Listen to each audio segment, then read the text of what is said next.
नमस्कार, आप देख रहे हैं इंडिया न्यूज। मैं हूं आपके साथ शीतल राजपूत। समाजवादी सिद्धांतों का झंडा बुलंद करने वाली यूपी की अखिलेश सरकार बेहद गंभीर आरोपों में घिर गई है। अभी तक लोग दबी जबान से ही ये बात कहने की हिम्मत कर पाते थे कि उत्तर प्रदेश में सिर्फ यादवगिरी ही चलती है, यानी नौकरी, सम्मान, ओहदा, ये सारी चीजें तभी मिलती है जब आपके नाम के साथ यादव लिखा हुआ हो। लेकिन गोरखपुर से समाजवादी पार्टी के विधान पार्षद देवेंद्र प्रताप सिंह ने अपनी ही सरकार पर खुल्ला आरोप लगा दिए हैं कि सरकारी नौकरियों में एक जाति विशेष के लोगों को ही तरजीह दी जा रही है। राज्यपाल राम नाईक ने भी ऐसे ही एक सवाल पर चिंता जताई थी, लेकिन समाजवादी पार्टी ने उल्टे उन्हीं पर बीजेपी का एजेंट होने का आरोप मढ़ दिया। इस मुद्दे पर सियासत भी गर्म हो गई है, लेकिन बयानबाजियों से अलग अगर आंकड़ों और तथ्यों पर नजर डाले तो मामला संदिग्ध नजर आता है। ऐसे में बड़ा सवाल यही है कि क्या उत्तर प्रदेश सरकार एक खास जाति के लिए ही काम करेगी?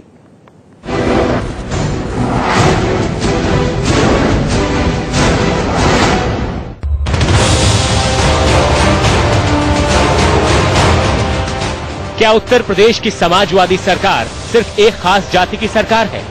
क्या उत्तर प्रदेश में नौकरी पाने की पहली शर्त उम्मीदवार की खास जाति है? लखनऊ से लेकर दिल्ली तक ये सवाल गूंज रहे हैं। आरोप लग रहे हैं कि यूपी की अखिलेश सरकार यादव जाति के लोगों पर खास मेहरबान है। आरोप लगाने वाले कोई और नहीं, खुद मुलायम सिंह की अपनी पार्टी के लोग हैं। गोरखपुर से विधान परिषद सदस्य देवेंद्र प्रताप सिंह ने साल 2011 के यूपी पीसीएस नतीजों पर सवाल खड़े किए। 86 में से 54 एक जात विशेष के लोग चयनित किए गए। संगठित गिरोह बनाकर ये घपला किया जा रहा है। हमने मांग किया है प्रधानमंत्री जी से पत्र भेजकर कि इसकी सीबीआई जांच कराई जाए।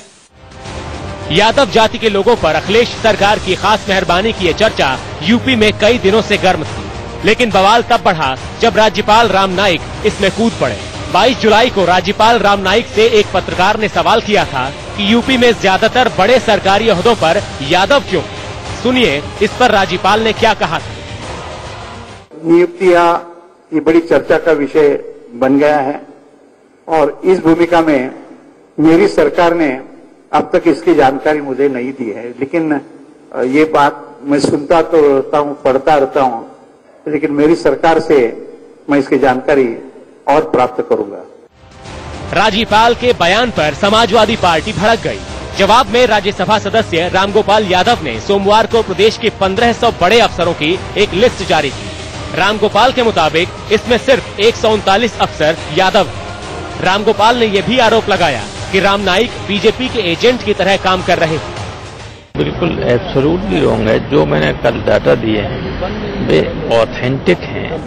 1% भी, एक चीज की भी उसमें कोई गलती नहीं। उनको गलत तथ्य बताए लोगों ने, उनको वेरीफाई करना चाहिए था, उसके बाद इस तरह की बात करनी चाहिए। 2017 में होने वाले उत्तर प्रदेश के आम चुनाव के लिए बीजेपी के मुख्यमंत्री पद का उम्मीदवार घोषित कर दें, ताकि वो और बेशर्मी के साथ सरकार के खिलाफ बयानबाजी कर सकें। विरोधी पार्टियां कह रही हैं कि 1500 अफसरों की लिस्ट देकर रामगोपाल यादव सिर्फ आधा सच बता रहे हैं। राजनीतिक एजेंडे के तहत वो राज्यपाल पर हमलावर हैं, वो केंद्र सरकार पर फंड न मिलने पर हमलावर हैं, पर एक एक करके चूंकि जवाब मिल जा रहे हैं और उन जवाबों से निरुत्तर समाजवादी पार्टी कोई न कोई अपनी नाकामियों के लिए सिर तराश कर रही है, जिस पर वो ठीकरा फोड़े।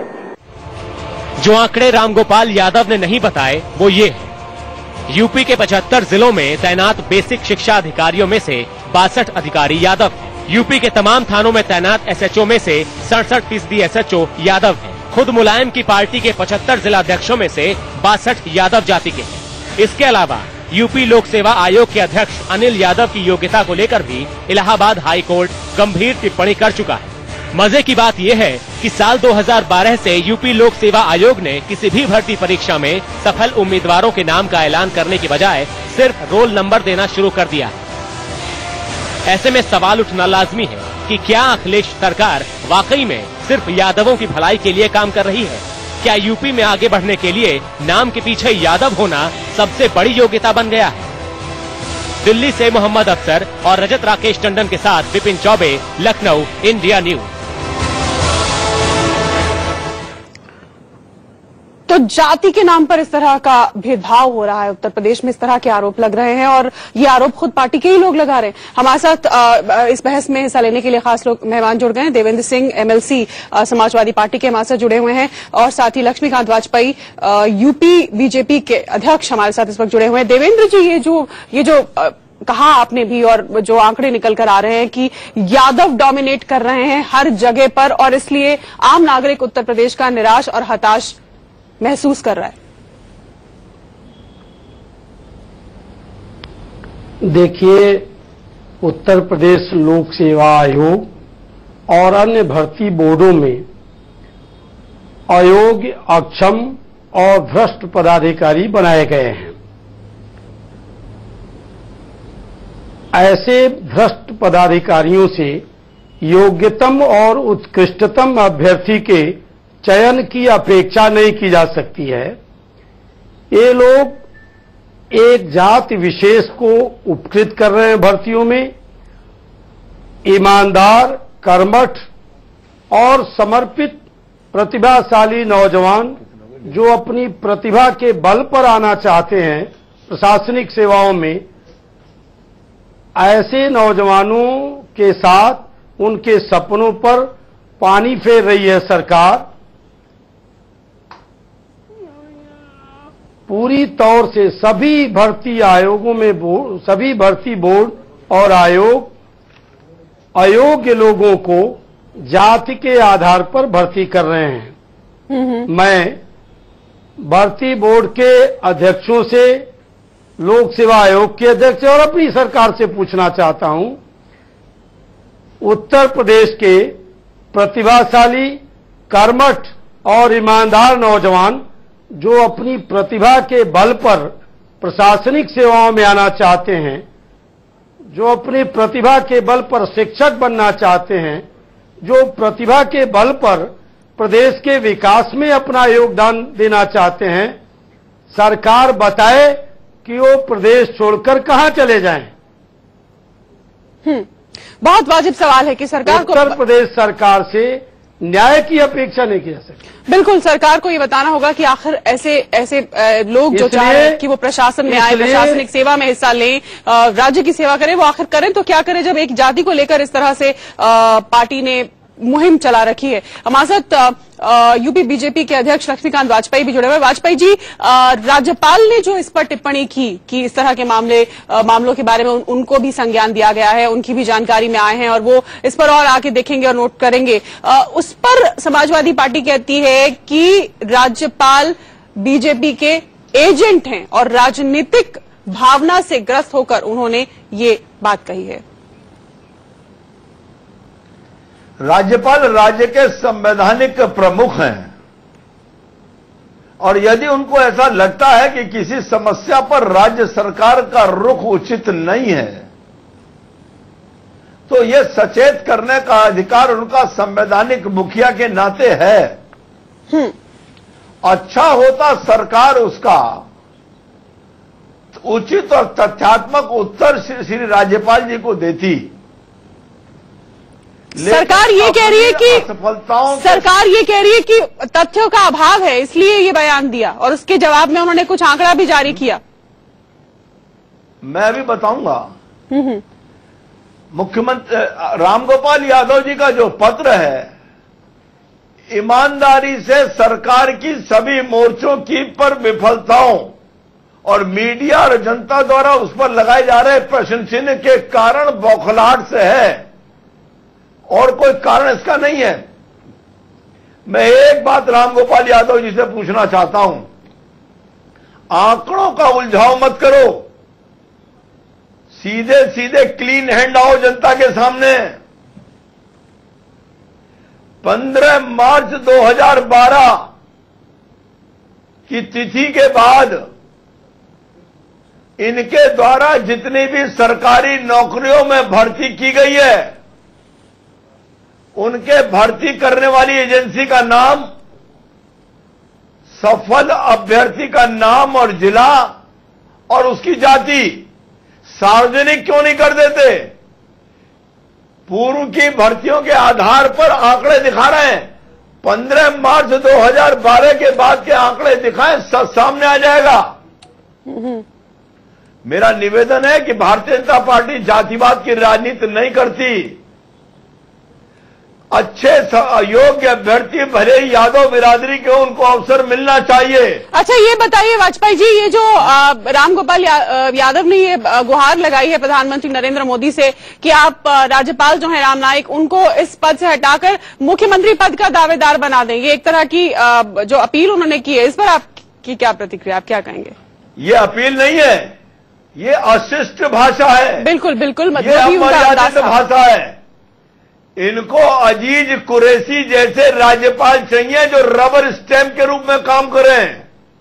संवैधानिक मुखिया के रूप में कोई राज्यपाल अपना मत न रखे, सपना न देखे रामगोपाल यादव जी और समाजवादी पार्टी, ऐसा मेरी चेतावनी है। लेकिन ये जो क्लैश हो रहा है राज्यपाल और सरकार के बीच, एक बार फिर हम देख रहे हैं और ये कह रहा कि राज्यपाल जो है वो हेलीकॉप्टर का इस्तेमाल करते हैं आरएसएस और बीजेपी का प्रचार करने के लिए, और वो जानबूझ के सरकार को टारगेट कर रहे हैं। तो ये क्या संकेत है? ये अच्छा संकेत तो नहीं, इस तरह का क्लैश जो हो रहा है दोनों के बीच। ये सरकार में बैठे हुए लोग ये भूल गए हैं कि राज्यपाल जी संवैधानिक मुखिया हैं।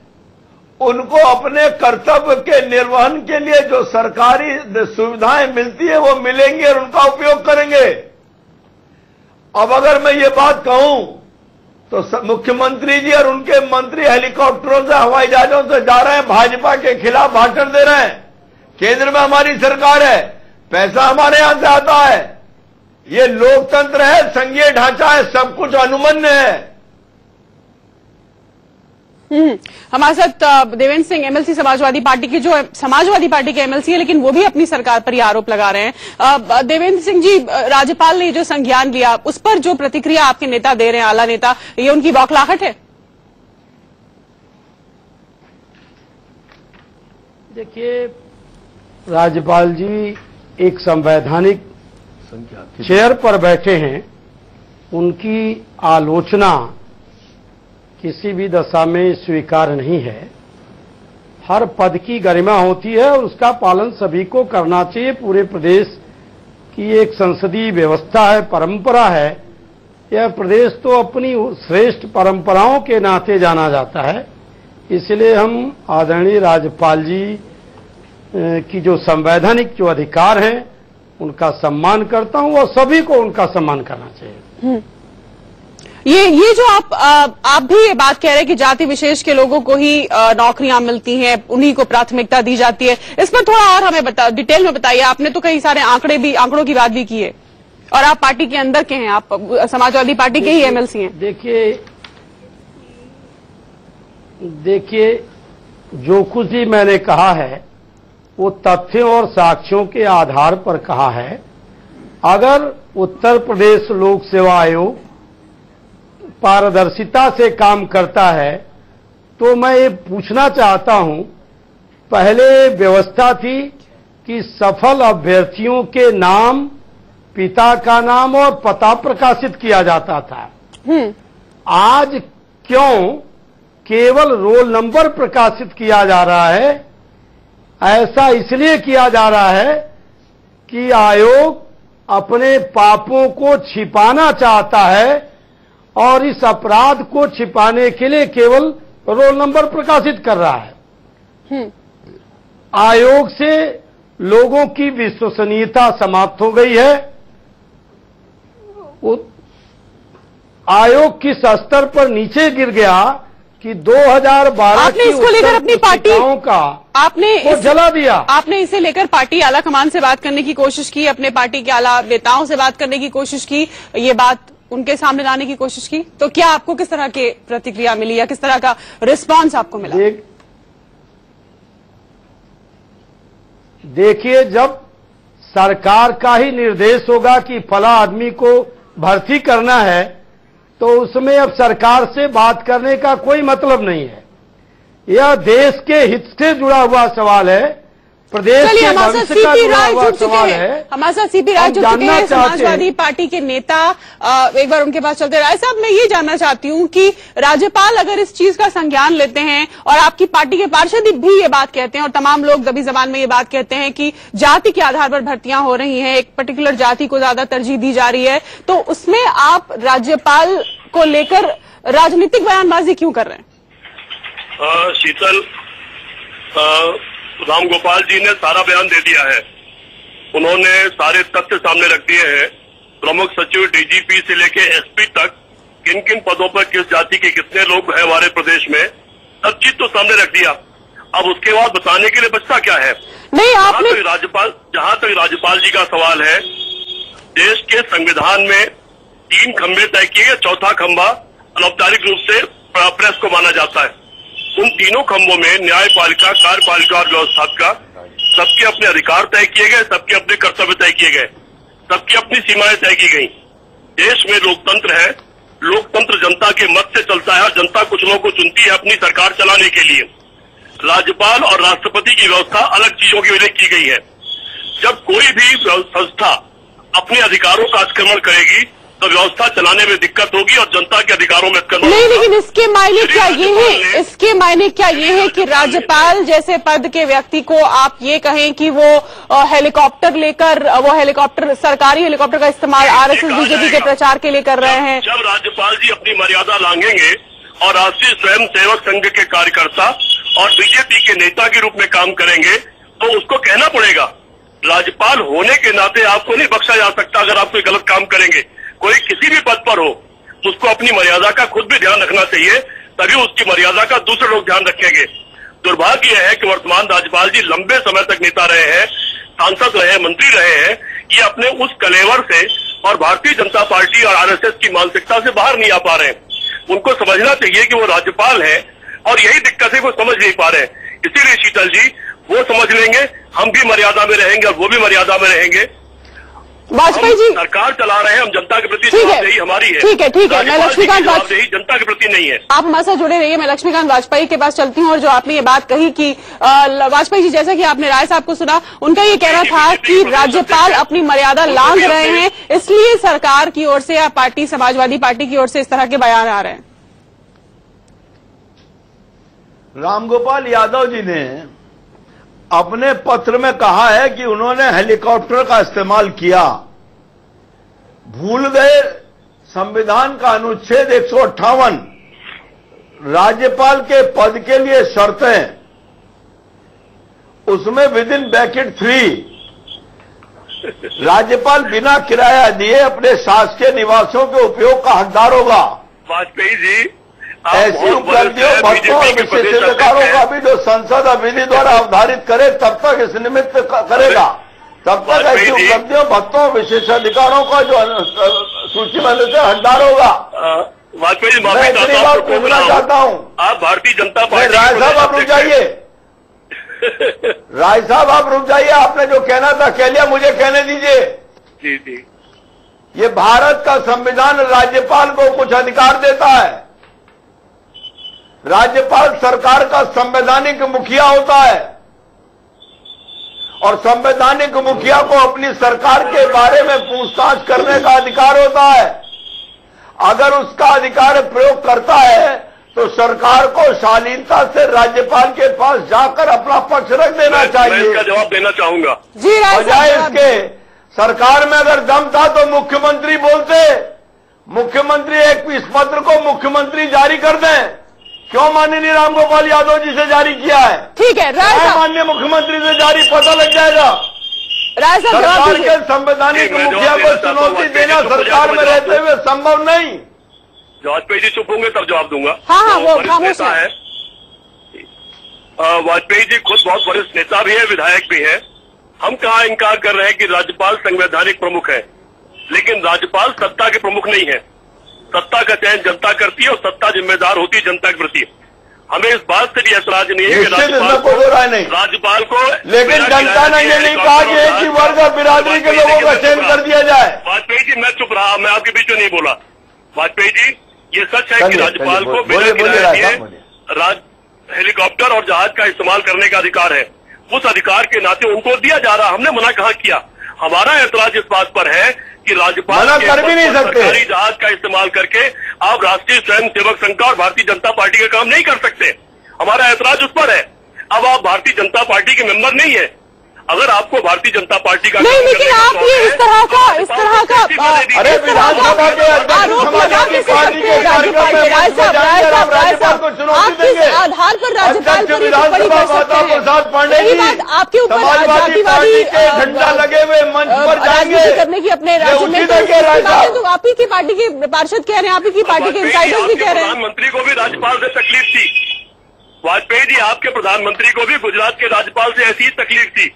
जरा वहां के बारे में याद करके देखिए। बात करिए उत्तर प्रदेश की। जब गुजरात की बात करोगे तो गुजरात का नेता बात करेगा आपसे। आप उत्तर प्रदेश की बात करिए। मैं बात करता रहा हूँ खाली। दो बातें, मुख्यमंत्री जी ये पत्र लिखते हैं प्रधानमंत्री जी को, के राज्यपाल राम गोपाल यादव जी से मत लिखो, जो कहा लिखो। ठीक है।